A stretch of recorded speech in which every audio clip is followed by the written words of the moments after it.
Patrick's also agreed to be part of the Q&A, which could be very interesting.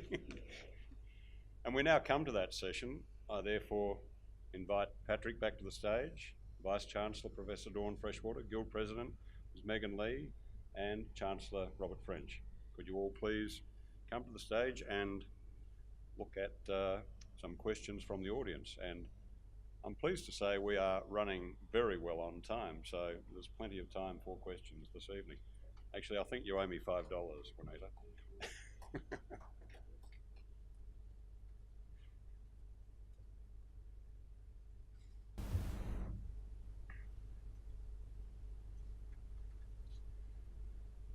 Now, as our speakers take their place on the stage, please appreciate that short, to-the-point questions are really the best way to run a session like this, and I'm sure the guests will also look for the shortest answers that they can so we can get a good coverage. I understand we have 3 wandering microphones, so if you wish to ask a question, I see one over with Julie. Thanks, Julie. We'll just wait until all microphones are ready to go. So when you are asking a question, please stand up, state your name and then the brief question. Thank you. Just wait a minute. I think we're ready to go. So yes, please, sir. Hi, my name is Rob Chivers. I was interested in mentioning of the 2020 and the 2030 strategy plans. I'm interested to know what were the major outcomes that were met and also the major variations that weren't met. Keep in mind that there are long-term plans, so it would be differences to be noted. Thank you. Are you talking about the 2020 plan? So, thank you. So the 2020 plan was developed in 2014 and it was running to 2020, and that's a 5-year strategy that is measured on an annual basis, and the set of KPIs, the key performance indicators that we report against in that annual review are some of which we have to report externally to the Auditor General and some of which we have to report to the Commonwealth. So there are sets of indicators that we're working against, including in education things like quality measures, and in research, number of research grants, including a whole set of measures around our operations, campus management, things like equity in student recruitment and diversity and in staff base. So there's a whole set of indicators that we use.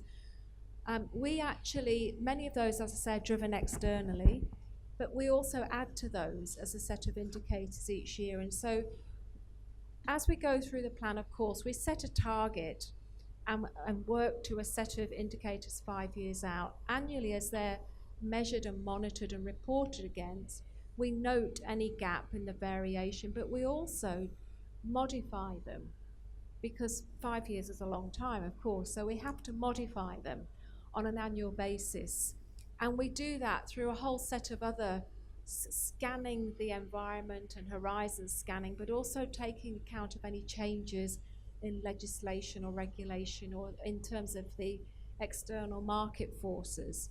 So there's a bit of a complicated algorithm that goes on here in terms of assessing performance against those KPIs, but we set them quite ambitiously over a 5-year period, and then through an annual review in our faculties and in our divisions, we look at ourselves against them. One example is in my report. So it refers to rankings. Now, many of us would have a view on rankings, and we can see them as, you know, both positive and negative in terms of the way in which we refer to them. But nevertheless, they are important in today's environment. And so we work out, we're looking at an improvement on rankings in all areas, and that's one of the things that we measure ourselves against. So we would expect to see an improvement across all areas. And if we haven't, then we do an analysis in terms of what that might be telling us and how to work with that. Does that answer your question? Okay, sorry. If you'd like to, yes, if you'd like to follow up just very briefly, please. Thanks for explaining the process. but I was interested in some of the key achievements, if you like, and some of the key variations, yeah. examples of those ones. Yeah, so From a layman's point of view. Yeah, so key achievements would be in research, for example, in the rankings, but also this year we secured of $33 million of research grants available, for example, through the NHMRC, which is the Medical Research Council. We secured $27 million of that $33 million that was available nationally. Now, I use that as an example because we set ourselves a target of improving the amount and the quality of our research, but also the quantity of research grants coming in. The same would be the case in education. Of course, we're looking at ways of improving the quality of our teaching, and we're measured externally, and we're working against a set of rankings there, including performance metrics set by the government. And employability is an example where we're also looking at improving how we measure our achievements against graduate destination.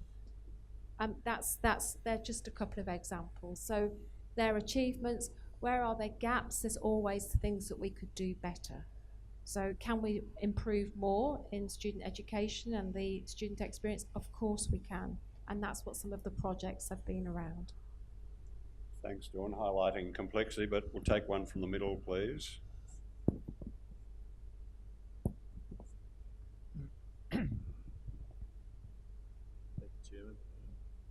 I moved to Perth from Bunbury in 1963 to start studying here.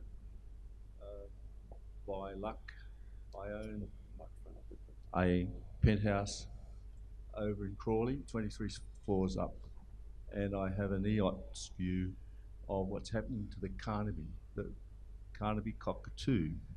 I didn't think I'd be a bird lover, but I've become that. And I attended my first convocation meeting about 2 years ago, I believe.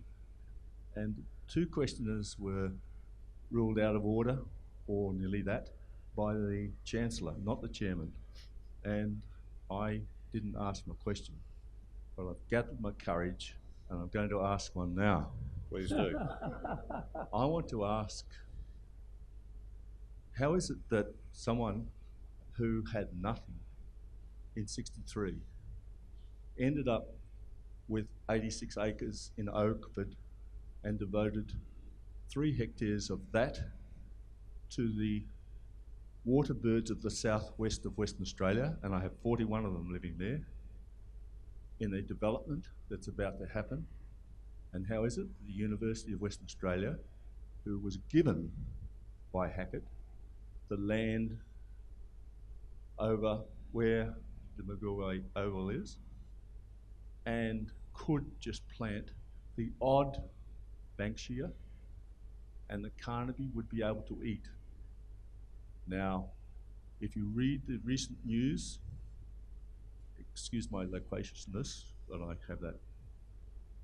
If you read the news in recent times, the banksias from Kings Park have disappeared because of a wildfire that was set by some guy.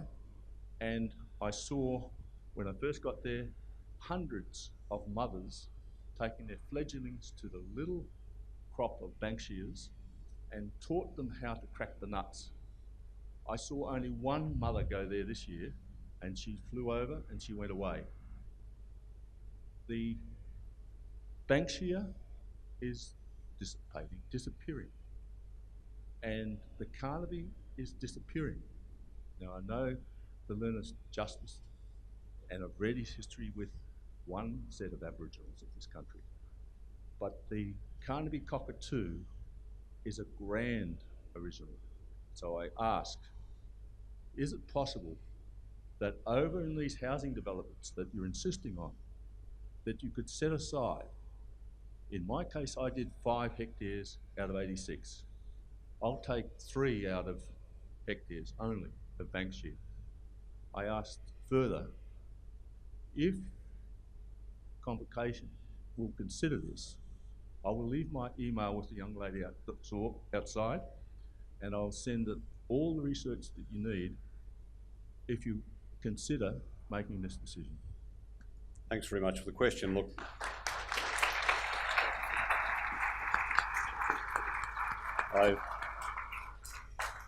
certainly you're right that this has been a question that has been asked many times at ordinary meetings in the last few years, and it is an important question. And I know there is progress and process going on. Now, I'm not sure whether Bob or Dawn would feel best placed to answer. It's progressing is where we are, I think. Well, I think Dawn's the appropriate one to answer, but as I understand it, the whole of this issue is looked at in the context of the development of the campus master plan. So I'm sorry, I'm not quite sure what the question was. Is the question, just to be clear? Look, if I could paraphrase it, I think we're hearing a request to ensure that at least a component of land that may be developed that contains banksia or that is suitable for Carnaby cockatoo is left, if you want, in trust for the cockatoo. And I understood from what I've heard in the past that that consideration is there. I don't know where it sits at the moment, and in fact that other land, in proxy is being considered. I don't know the status at the moment. So at the moment, there's actually no plans to do anything with that land. And in fact, we've already run over the time of any applications. And I think I made that point at the meeting last year. And nothing further has been done or developed in that regard. And so there's no progress at all. Nothing has been lodged, no application has been lodged, and there's no plan to do anything at the moment with that land. Just, Mike, please take the microphone. Is there any land by the university? No. Is there?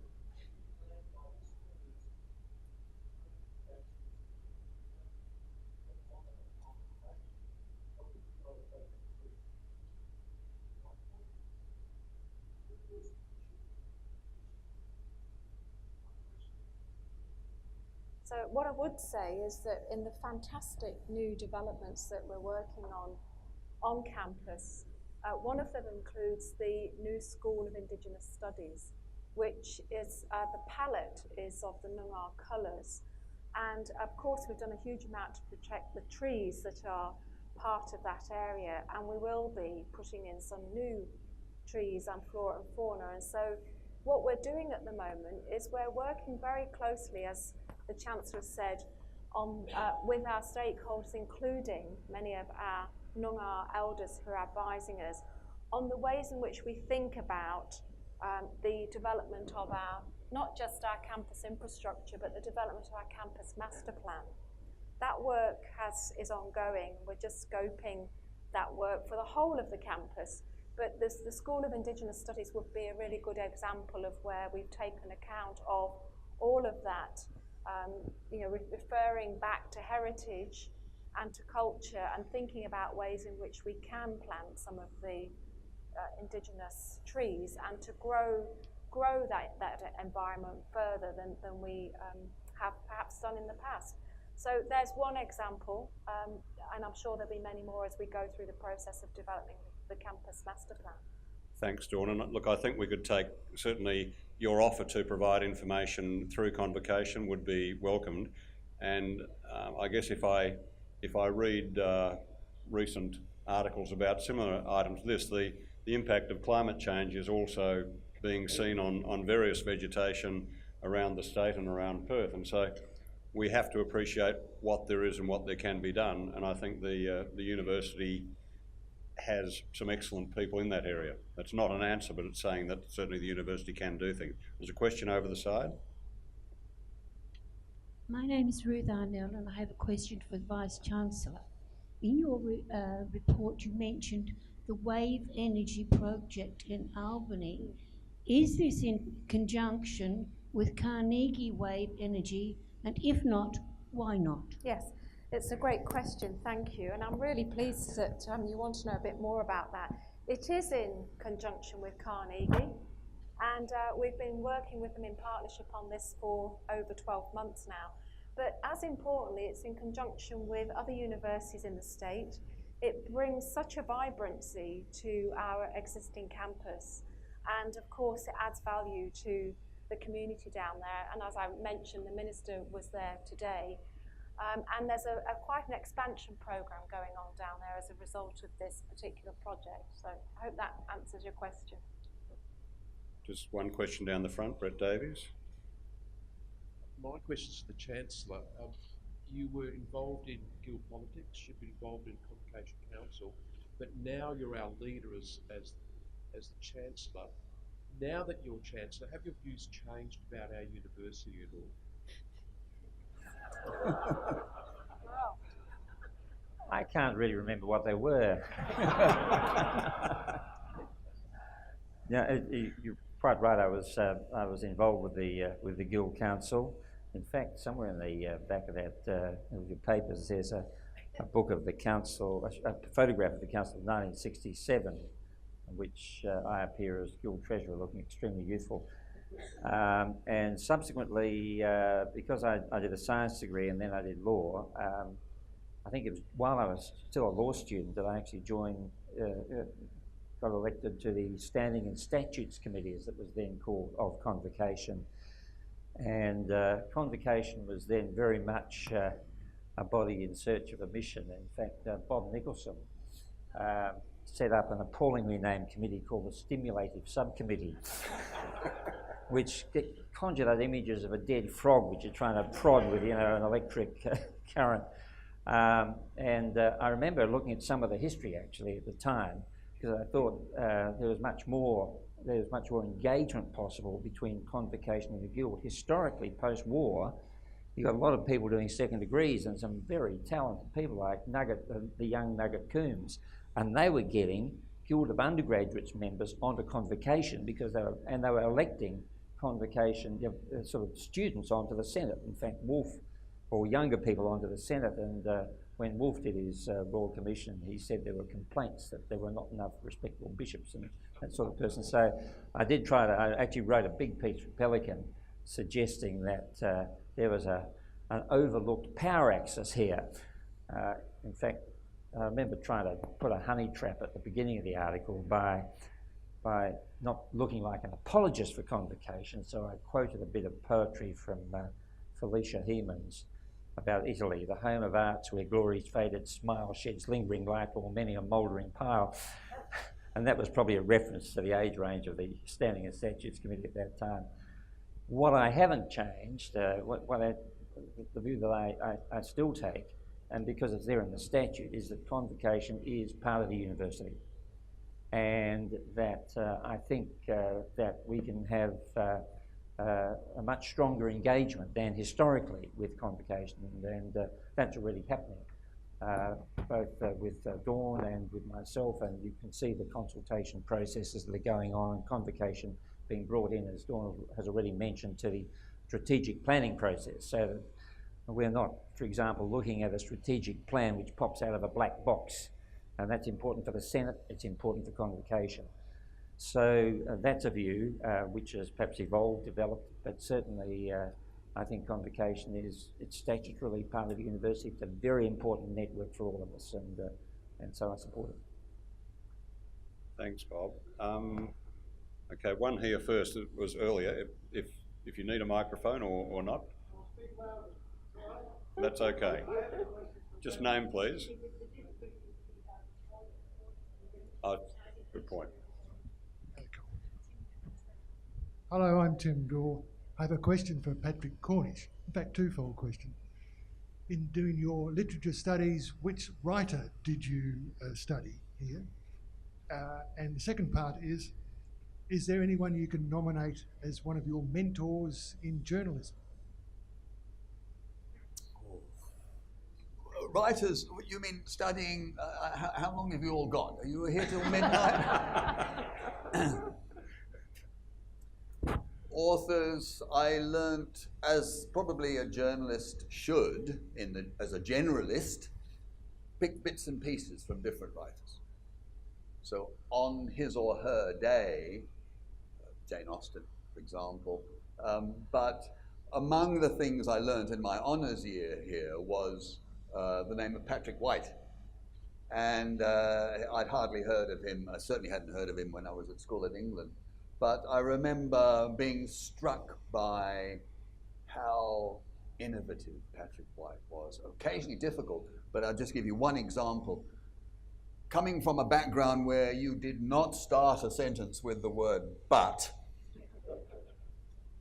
Patrick White, the whole sentence would be but.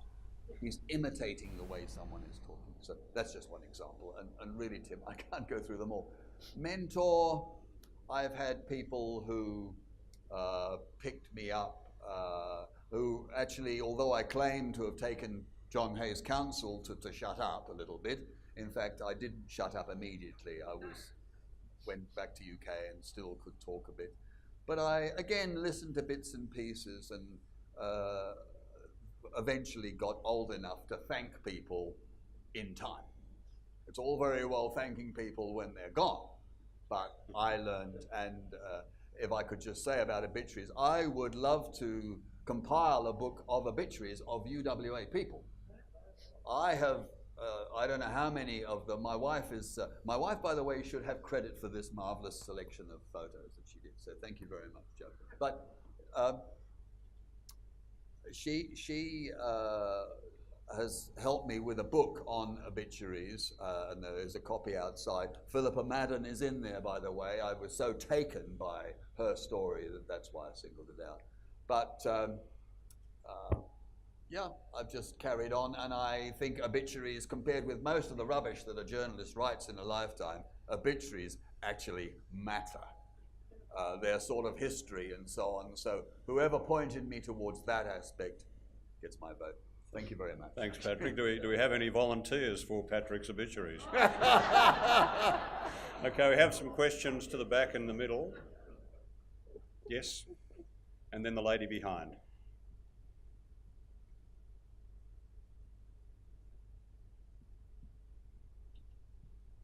I asked for the Neville Green. I asked for the microphone because many people like me need to have someone speak on a loud microphone. The question is, you previously referred to the Armistice Day, which is now Remembrance Day, and the honour board for, I take it, graduates of this university that served in what, World War I, Second World War, or what? No, Explain more about the honour board, please. Well, let me quickly call Joan Pope to the microphone, or microphone Julie to Joan, please. Neville, your book called Soldier Teachers, Teacher Soldiers is very much in our mind at the moment, because so many of the names on the honour board are from the 1920s, which was in Irwin Street and is now to be restored. There's a big crack down the centre of the Jarrah piece. So many of the names that you have recounted from the Claremont Teachers College work, of course, were also students here at the university, perhaps doing 1 or 2 units, well, not here, but in Irwin Street. And your book has already been marked by several of the people who are going to be working on a photographic display.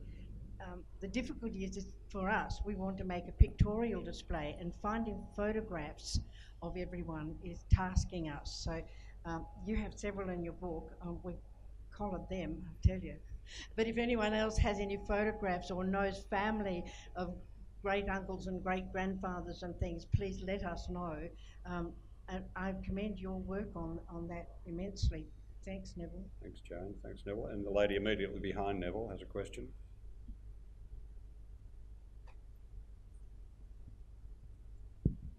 Rita Livingston, probably addressing Vice Chancellor. I would just like to know if the university has a strategy to address the declining numbers or enrolments of local students. Thank you. Thank you. Yes, very happy to answer that question. So, as you have indicated, there is, and this year alone, coming out of the schools in our state, we've had a 3% reduction of students just coming out of school. So there's obviously less students available in terms of looking at the numbers that we would normally pull into enrolments from our statewide schools into our university, and that's just one area that we're looking at. So I'm going to focus on your question, which is the local area, not the national, international markets that we're looking at.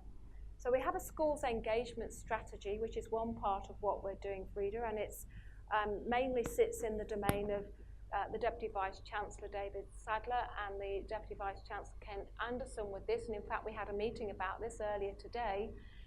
We've got a strategy of working very closely with our schools, and not just about the, at the year 11, year 12, going in very early to do some engagement work with them on helping them to think about their career strategy, but also engage with them in different ways. One of the things that in fact David's been involved in is what's known as a children's university, and ways in bringing younger children onto campus to engage in some of the activities on campus, and we've been talking to such institutions as SciTech about that. So it's not just about us going about, it's what about what we're doing to come in at an early age. And then obviously we've got a strategy that's now being led by our new Chief Marketing Officer, Owen Davies, in terms of really working our, not just in terms of our marketing, but working our social media. It's something that Patrick spoke about earlier in terms of the online and the digital. It is a way in which we reach young people, but getting the message out there about the value of the course, the particular structure that we offer with Cycle 2, Cycle 1, Cycle 2, Cycle 3 being building mechanisms for future careers, and really ensuring that we're clear about what we offer. So there's a lot of things going on. That just summarises one or two things, but the short answer would be yes, there is a strategy in Look, place. I wonder if I could take a follow-up to that to you, Megan, in terms of the assembled group we have here tonight represents many generations of graduates from this university. From the Guild, what would you like from this crowd in terms of what can we do, all of us, about student experience and just making life better on the university, with the university, for you as a student passing through? Definitely, thank you. Thank you, Warden. So for me, when I first was contemplating what university I was going to go to, I told my mother I'm going to be doing fine arts, and she said, finance, that's fantastic. No, fine arts, Mum. Oh, okay, you're still doing law later though, right? And the main reason I was interested in coming to UWA was because I could get not only depth of learning through postgraduate study, but breadth of learning through the undergraduate degree. Myself, I've been working a lot with the Future Students team about how we can engage with students, being relatively young myself, even I struggle to, engage with 7, 10-year-olds. But how do we tell students why UWA is a fantastic place to be? And a big part of that, which we're very grateful for, particularly in the Future Students team, is our amazing campus culture, largely facilitated by the Guild and the clubs that the Guild is affiliated with. So we have been sending Guild representatives out on their school outreach program to have engaged students talk about why they like UWA. And I think it's that word of mouth and seeing someone who is their peer, someone who is, their future self, but not that far off, telling them why they enjoy their time here at UWA. And of course, our most engaged students, there are over 4,000 of them involved in clubs and societies, are the ones that are really making the most of their time here at UWA. So we're, from a Guild perspective, I think that's probably the most important thing, is peer-to-peer engagement, because that's why I came to UWA. And, it's the courses and all that kind of the offerings and stuff they're all very important, but I think it's that personal connection that needs to come from the university. Megan. Certainly, I think that ties in with Patrick's stories. Let me go to Ray at the back. No, there, and then, yes, Ray. Ray Taus. Thank you, Warden. Warden, if your name appeared on the slide, I would have a question for you about convocation. So maybe that opportunity will occur this evening. My question is for the Vice-Chancellor, and it is again about the wave energy project. Is it true that the onshore interface with the wave energy product is incapable of handling the energy product? And if so, what was the university's role in scoping the wave energy product? So I'm not Wave sure. energy project. Yeah, I may seek some input from Simon here, who's, but my response would be to the first point: is it true that the offshore product is? No, that's not my understanding. So, in fact, when I spoke to Christoph Gauden, who's our oceans engineer, who's leading this project in Albany, only earlier today, that was not the message I was getting. So I'm not sure if there's been some miscommunication around the offshore product or not. But maybe I've misunderstood the question. Yes.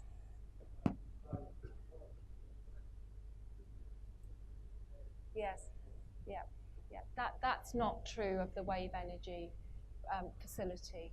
So, of course, one of the things that the university we're very proud of is the work that we are doing in energy and renewables, and the work that we're doing through LNG and wave energy is a part of that through our Oceans Institute. So I think we just have to make sure that we're consistently communicating the positive value of what we're doing down there. Thanks, Ray. Thanks, Dawn. Yes, please.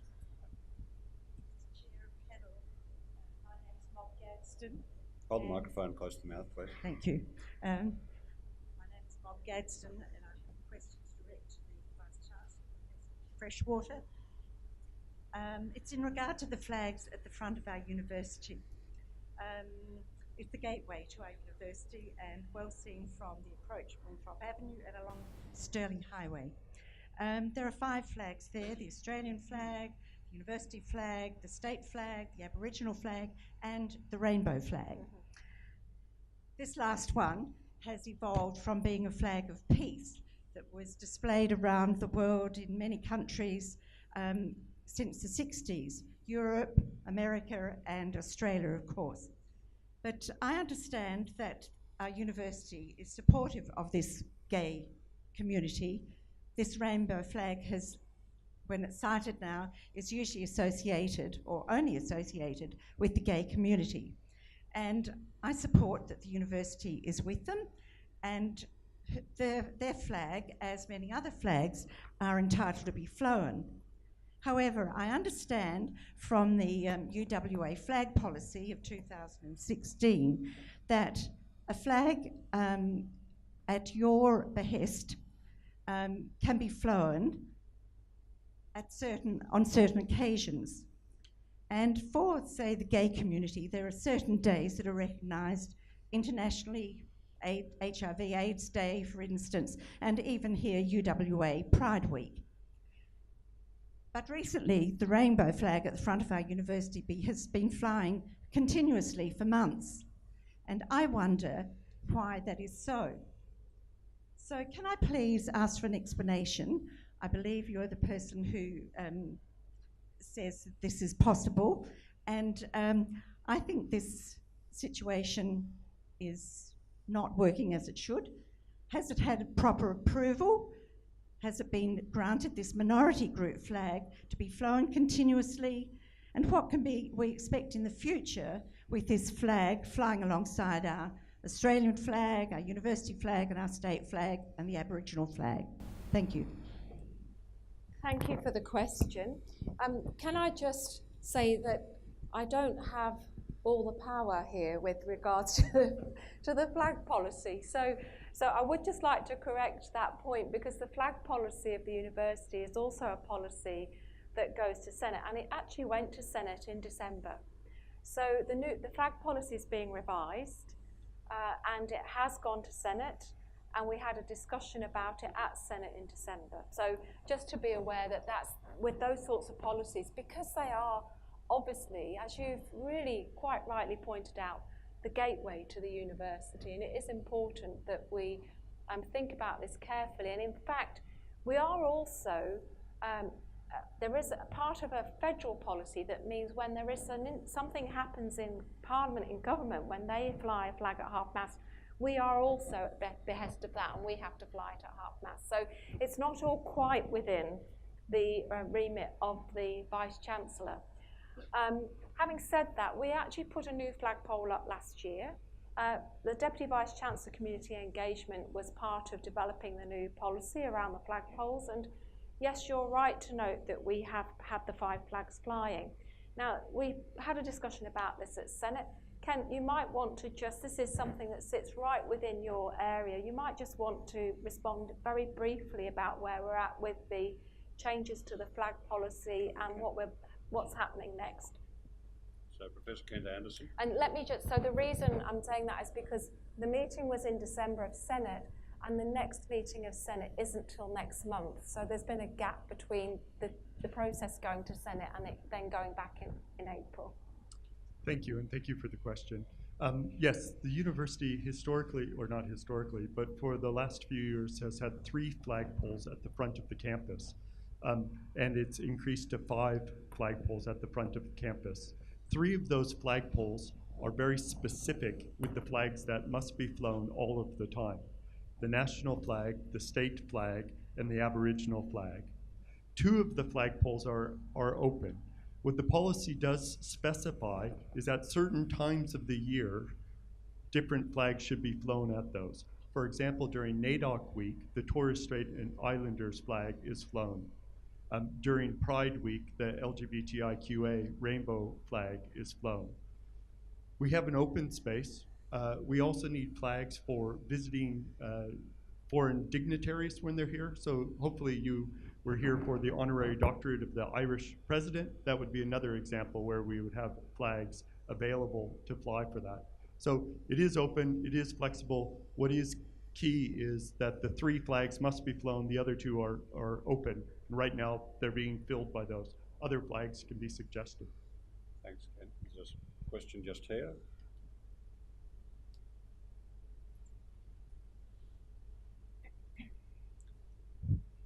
My name's Gil Hardwick. Hold the microphone up, please. Address the point raised earlier about UWA still hitting below its weight, and I'd like to, not saying that UWA doesn't hit below its weight, but there's not enough emphasis on where it is. I was first here in the 1980s. My father-in-law opened the door for Deng Xiaoping in China, and we met here. And my son, Graham, graduated in geology after growing up, coming back between Australia and China, maintaining that close relationship all the time. And when he was Wilno president for the 50th anniversary year, he didn't bother, no offence against the Guild, but he didn't bother with the Guild. He just went and networked straight out with the companies and got his classmates jobs. Before I came in here, I'd grown up out in the bush. I spoke Aboriginal language. I'd already been through law before I came here. It was that recognition of me as a person that put the idea in my head of a bush kid of actually coming to university. So what I'm saying is the influences on this place and the way so many different people move through this place are far bigger and far more complex, and they're far more deeper stories and really engaging stories that are the reality of this place. But when we come back on campus, it's like we're sort of sinking back into a sort of postgraduate or post-secondary sort of trivial thing, and the real recognition until we get invited to lunch by the Chinese Students Association, the lunch with Bob Hawke, who's highly regarded in China, nobody knows about it. We go back out into our public life and nobody knows. Nobody seems to think about it. When we talk, Bob, we're talking about Aboriginal reconciliation, the sheer numbers of Gadiat who've been through law, who with Aboriginal names, who already preceded this whole reconciliation thing, have been there all the time in 250 years of Australian history and not being told. And I'm arguing that we're poorer because we're not celebrating all those odd, unexpected, almost serendipitous sort of things that swing around a university campus like that. Okay, and thanks for the comment, and I think it was addressed in two ways in this evening's proceedings. One, I mentioned at the graduation ceremony that certainly we as Convocation encourage the stories of what the graduates achieve after, and that's exactly what you're talking about.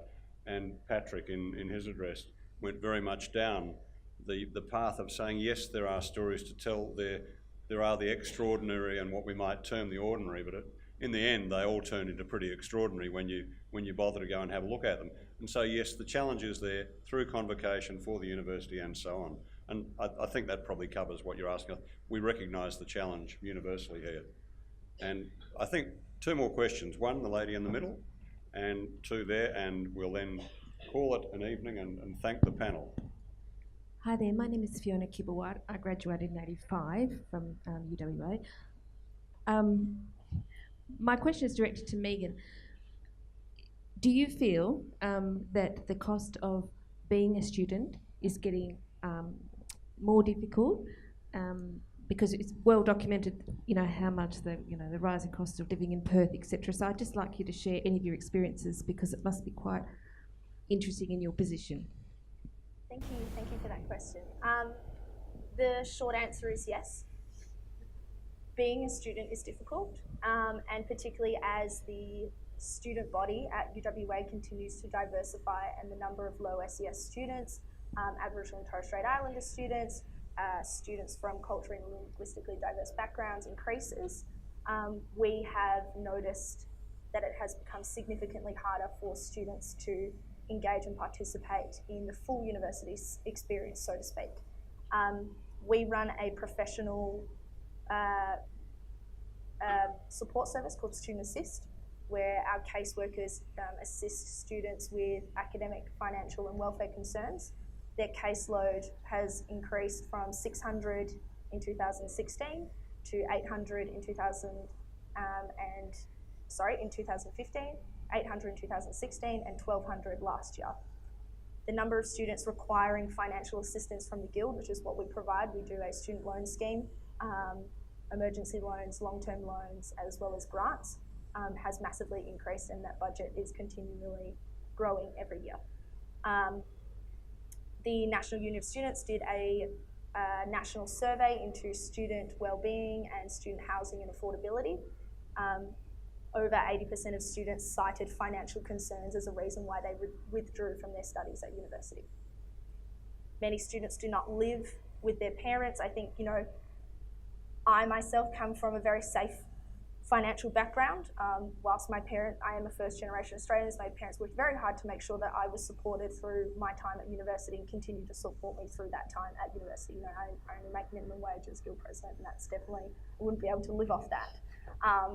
But the fact is that many students are making minimum wage, they are working multiple jobs, they are studying full time, and on top of that, they're expected to volunteer and intern and have a social life and, potentially be a carer for someone in their family.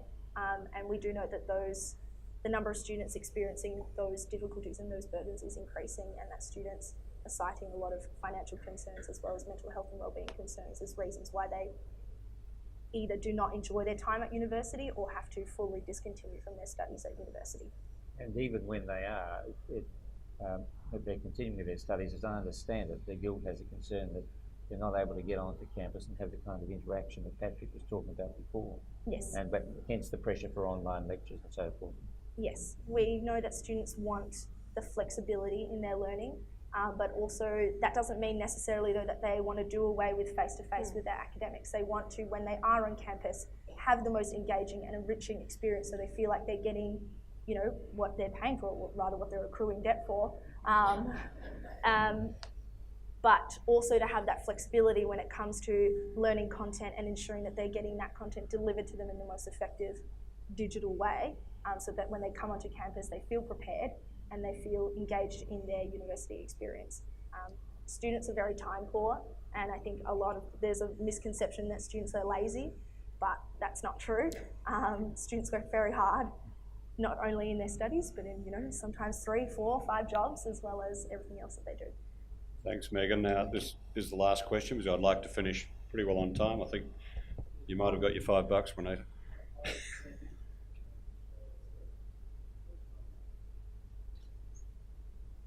Ivan Kennedy, a former student of the late Lex Parker at this university.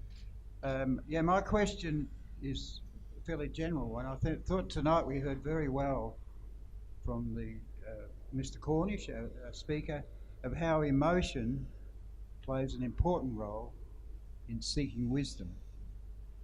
But I would like to know from the Vice Chancellor or the Chancellor what the university is doing about ensuring the primacy of reason over emotion as far as society is concerned.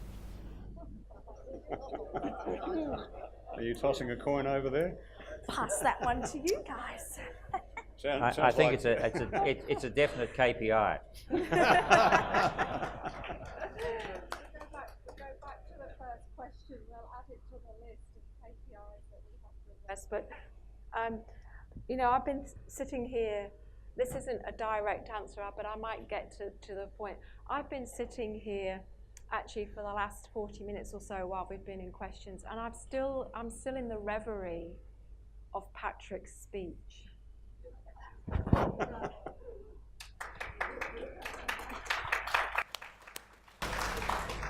And I'm still feeling the emotion of it.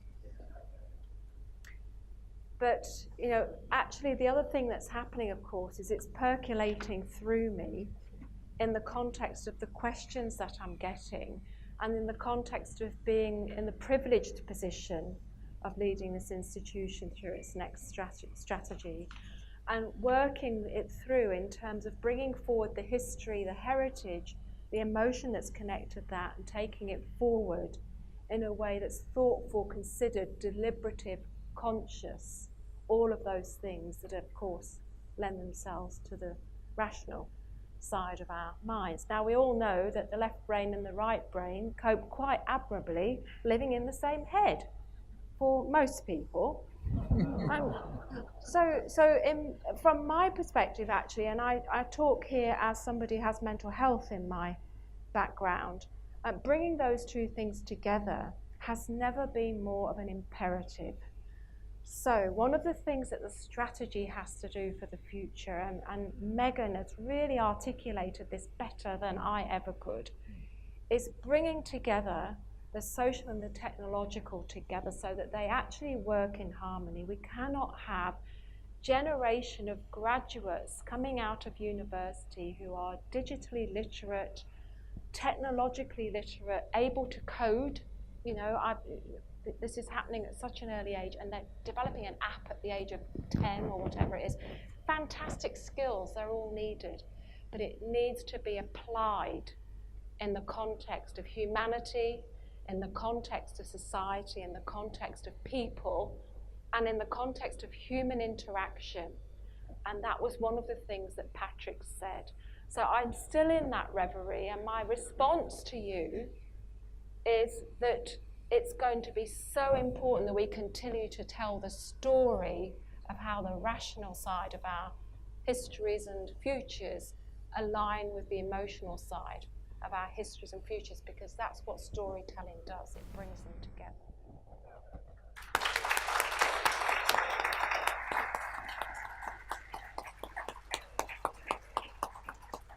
A great question and a wonderful answer, and